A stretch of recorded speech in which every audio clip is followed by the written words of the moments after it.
Ek is Hilda Adams van Tussenstal graad 7. Ek lees vir julle 'n stuk uit die Krygsman van Francine Rivers. Vlamme skiet op uit die grond en die ryp grond slaan aan die brand. Iets hard streef Kalibot in die kop. Dan nog een en nog een, asof iemand hom met klein klippies gooi. En die lug word koud. So koud dat sy asem klein wolkies voor hom maak. Sy longe brand. Gaan hy 'n skuilings bereik voordat een van daardie bliksemstrale hom tref?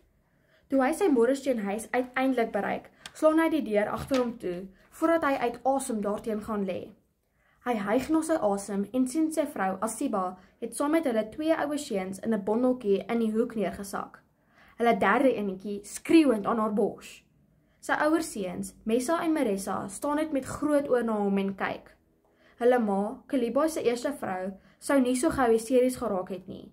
Sy het die dood tydens Marissa se geboorte met groter dapperheid tegemoet gegaan, as waarmee Asiba hierdie storm trotseer. Die trane stroom oor haar beangste gesig. "Wat is daardie geraas, Kaliboy? Wat is aan die gaan?" Haar stem word al skriller, totdat sy harder as die baba skree. "Wat is aan die gaan?"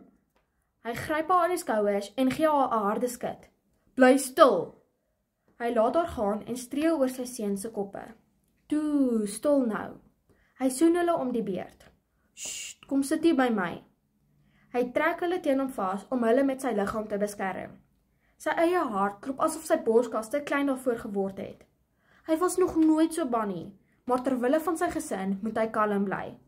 Hy fokus op sy gesin en dink paaiende, bemoedigende gedagtes. "Sst.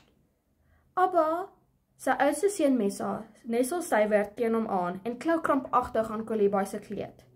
"Abba!"